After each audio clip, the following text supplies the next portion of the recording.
Welcome everyone to the Wake Up Call channel.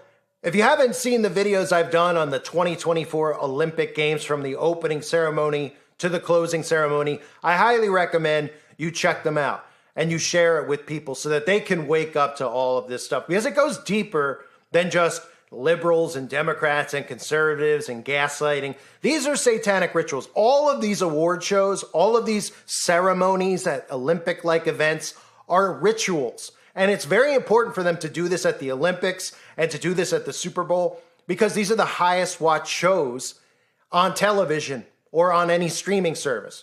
They get the most eyeballs. The opening ceremony, the closing ceremony, the halftime show at the Super Bowl. That's why we always see it there. The Grammys, deliberately done, right? Because they're using this to perform the ritual on you right in front of you. And I wanted to cover a few things from the Olympics that I did not cover yet now that the Olympics have wrapped up. And I want to show you how absolutely unbelievable some of this stuff is. From the Israeli gymnasts to, I'm sure most of you heard about the Olympic boxing champion, Imane Khalif, who clearly was playing a role in the Olympics, and everybody was all upset about how a man punched a woman, and it was playing right into the left, right. And of course, this was all done by design, because right after the Olympics, this same person filed an online harassment complaint where now they're going to have to start actually criminalizing people who are online criticizing this person, because that's how all this stuff works.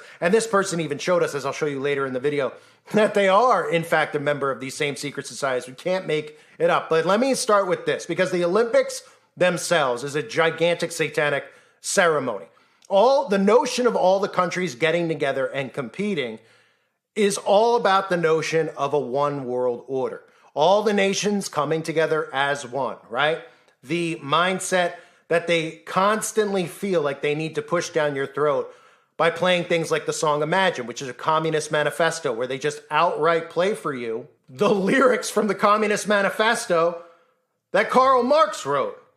And in my video on Imagine, you can go watch it if you haven't seen it yet. You'll see for yourself all of that. I break that entire thing down. Even a journalist in Poland, a Polish journalist, was suspended for saying, imagine a vision of communism during the Olympics when they were playing the song Imagine, because everybody out there should know, and if you don't know, now you do know, that this theme of one is the New World Order. That's why there's so many songs called One. That's why they constantly have this theme about togetherness and oneness, is because what they're trying to do is rebuild the Tower of Babel. And this picture right here is worth not 1,000 words, one word: Lucifer. This here, if you didn't see my previous video about this golden Lucifer falling from the sky and these demons summoned over from CERN, this picture sums it up, because what they're doing here is showing you the Tower of Babel. Now, I don't know what anybody out there thinks this actually is. Do you think that they were just like, hey, how about we all just lay on top of each other and we'll let Lucifer stand on top of us? This is the Tower of Babel. And all of this that they're trying to recreate with the world becoming one, causing all of this chaos by design, is to bring about a one world government. And it goes back to the Bible and the Tower of Babel. I've shown you the themes of the Tower of Babel throughout films, even like Metropolis, which goes back to like the 1940s. They are obsessed with this notion of rebuilding the Tower of Babel. Let me read for you, just if you don't know, because some new Christians don't know, just a quick verse from Genesis chapter 11. And the whole earth was of one language and of one speech. And it came to pass, as they journeyed from the east, that they found a plain in the land of Shinar, and they dwell there. And they said one to another, go to, let us make brick and burn them thoroughly. And they had brick for stone, and slime had they for mortar.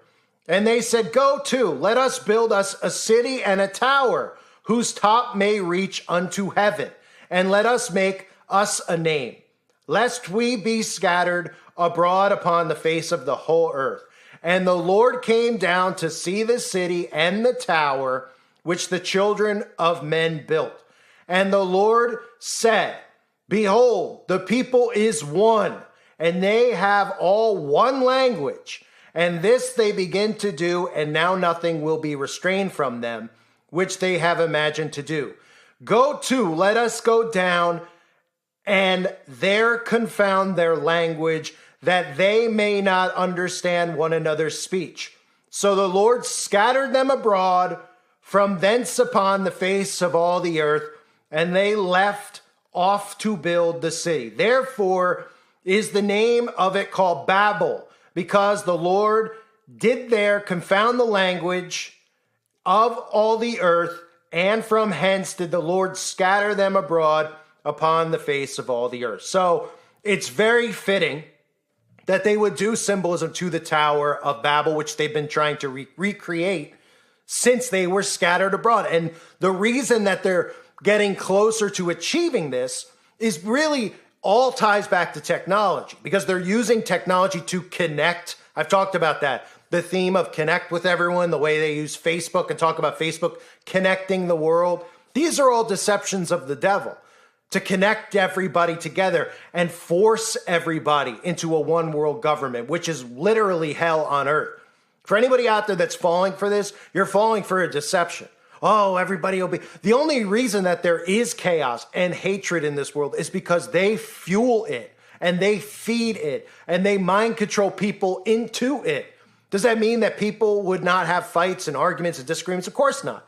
They're the ones who are behind all of the wars. They're the ones who are behind all of the division, the same ones who want to bring you together for a one world government. So they could be trusted, right? I mean, give me a break. This has always been and always will be about defying God. So let me show you a few other things from, I'm laughing because this is one of the more, laughable things I've probably ever seen. If you didn't know, okay, the Israel's gymnasts at the Olympics went out and performed wearing these outfits with giant all-seeing eyeballs on them, right? I mean, did all of these women, or assuming they're women, did they all end up at the Olympics because they failed out of optometry school? Because you would think their focus would be on their gymnastics, but clearly they want to pay homage to the eyeball. Does anyone know what that means? Well, I know, of course, and you know what it means. The eye of providence, the all-seeing eye of Lucifer, right? Right in front of you. And how convenient who decided to wear it, right? Israel's gymnasts, right? And I say that with a smirk because we all know who the synagogue of Satan is, right? I mean, do you know that verse in the Bible? It's in the book of Revelation. Let me read it for you. Revelation chapter 3, verse 9. Behold, I will make them of the synagogue of Satan, who say they are Jews and are not, but do lie. Behold, I will make them to come and worship at thy feet, and to know that I have loved thee. So I'm not quite sure who Christians think the synagogue of Satan is in today's world. I guess they just ignore this verse, kind of like a lot of people ignore certain verses that don't fit into their lifestyle. But it's as clear as day. And when you see this specific team at the Olympics wearing this specific outfit, it's very hard not to laugh. And of course, I don't know, maybe they're just fans of every single celebrity on earth, right? Because we've seen every single celebrity taking a picture, holding a hand up over their eye or putting their hair over their eye, or, well, in some cases, like I'm about to show you, putting their gold medal up over their eye, right? Because, like I mentioned earlier, the Olympic boxing champion Aman Khalif filed an online harassment complaint in Paris. And if you didn't hear, this was the person everybody was tweeting about. I didn't do a video about it when it occurred for lots of reasons, because to me, it seemed like this was obviously done deliberately. And all the celebrities out there who play the role of conservative were complaining about it, right? Because everyone was saying that this person is really a man, right? Now, I mean, you could look at this person. I can't say any more than that, but you could judge for yourself. But they were saying it's a man, but it's really supposedly someone who was born female. But people were complaining because that's part of what's going on in today's world, convincing people out there that men are born in the opposite body, that men could have babies, utter insanity, right? So this was the big story at the Olympics that everybody was tweeting about. And turns out that this person won the medal. And of course, what did they do when they won? Well, they held that gold medal up right over their eye. Now, why is that? Does anyone know why that is? I mean, she's not on is she on the Israeli team now? Did she transfer over? Wait a minute. So they like all seeing eyes too? All right. Well, of course, she's putting this over eye because this is exactly what they do. They use signs and symbols to reveal themselves. That entire thing was staged on a world stage. To do what? Well, just like it said in that article. Now that an online harassment complaint has been filed, the government is going to look at people who are bullying online, because remember, they have anti-bullying laws in France and they want those everywhere. And of course, they don't want that to protect Iman Khalif, and they don't want that to protect any confused kids out there. They want that because once you start with one group being protected, it just continues to go, and your speech is fully under attack at all times because the government can decide what you can and cannot say. So this is part of the PSYOP, and so is Iman or Iman or whatever, right? I mean, the name itself, right? Iman, I mean, you can't make it up how obvious it is. And if you didn't think it was a work, well, you see the gold medal over the eye. I mean, how much more obvious can it get? And the other thing, of course, is Simone Biles. And I don't know if that's exactly how you pronounce it, but I think it's fitting to just say Bile. Right? Simone Biles, which, I mean, if anyone's going to have debates about who is what and who's what gender, I mean, you could look through the whole list of the athletes at these events, because the majority of them are transhuman anyway. The majority of these people aren't even real humans. They're genetically modified human beings. I mean, this goes back to World War II stuff with eugenics, right? You know, these people that are like doing 75,000 flips in the air. So here is Simone, who won the gold medal, and it's holding something up on her neck. Can anyone get a good look at that? Oh, it's a goat. It's a goat. But remember, as time has moved on over the last couple of years, I've been talking about this for a while, the more people become desensitized, which is the big thing. So 5 to 10 years ago, it was a little bit more like, whoa, yeah, the goat, isn't that associated with Satanism? Now, of course, over and over, every celebrity is claiming to be the greatest of all time, so they've normalized the goat, which is something the occult has wanted to do. So the goat is normalized. So everybody, if you haven't heard, is the greatest of all time. Every celebrity has a tattoo of a goat. I mean, what is Simone the greatest of all time at? Flipping?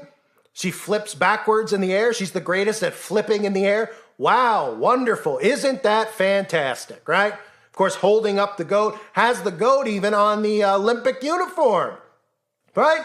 Might as well just put Baphomet's sigil right next to it, or have Aleister Crowley's signature right next to it. Same difference, right? Why don't you just do that, Simone?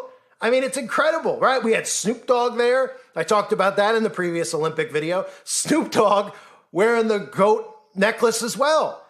And you want me to actually believe that these people think they're the greatest of all time at what? At their, they like to say their craft because, of course, they're all involved in the craft, Freemasonry, the craft. But, I mean, does anyone out there stop and say, yeah, wait a minute, Snoop Dogg, the greatest of all time? Let's name 5 Snoop Dogg songs. I mean, I can't name one, but, I know some people name 2. Okay. But, he's the greatest of all time. Why? Well, because he's pushed on the TV and we're told that he is, right? That's all. No big deal. What is he known for? Smoking grass. Other than that, not many people can tell anybody. But, I mean, if you're telling me he's a rap artist, I'm pretty sure people could name like 10 rappers that have more songs that are known or popular, right? Eminem. I mean, come on.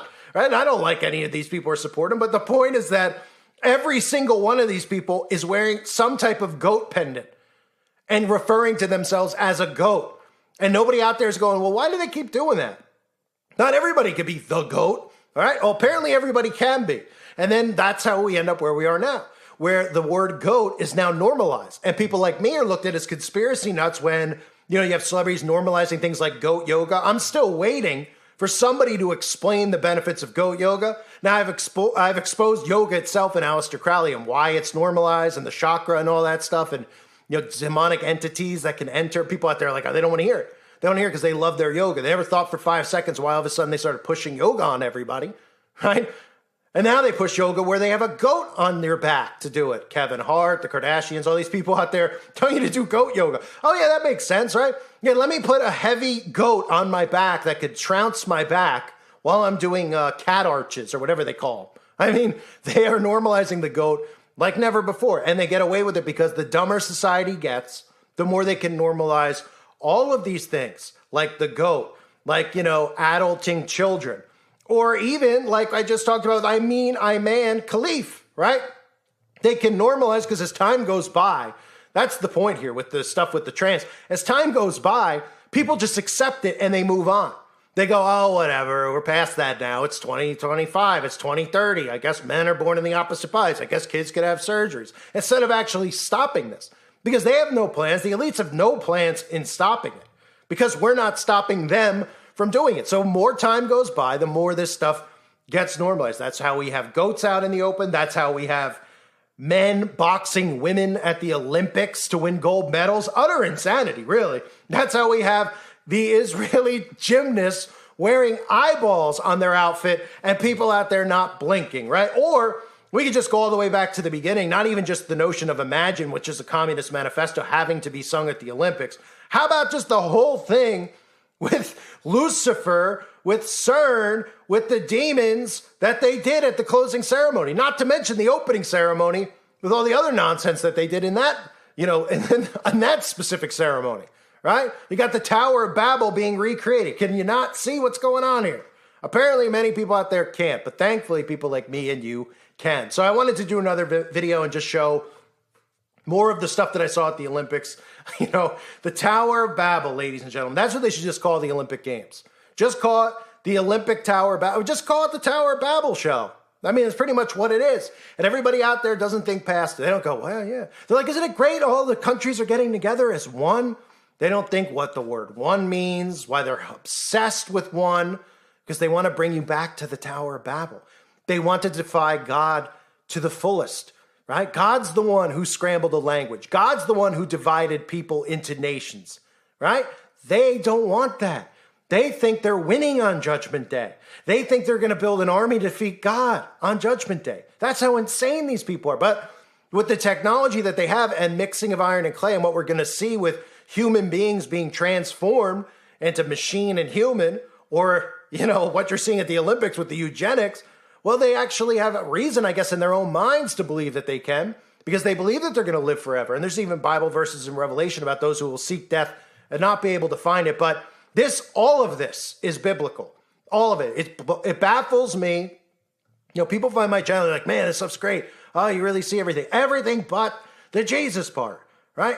Oh, and what is their obsession with Jesus and spitting on Jesus and mocking Christians? Oh, to gaslight us, right? No, it's not actually. Their enemy is clear. Their enemy is God. It's very clear. The Bible is a blueprint. It shows us through prophecy, through God's word, through God's law. Look at God's laws and then look at all the stuff that they try to normalize. Even the stuff with how a man dresses and a woman dresses, it's all biblical. And they're doing it out in the open. They're not doing it to gaslight. They're doing it because they worship Lucifer, and Lucifer's laws are the exact opposite of God's. It's an inversion. So every single thing that God calls a sin, they want to normalize, and they are. I thank everybody for being here. Hope you're all doing well. God bless all of you, as always, and your families.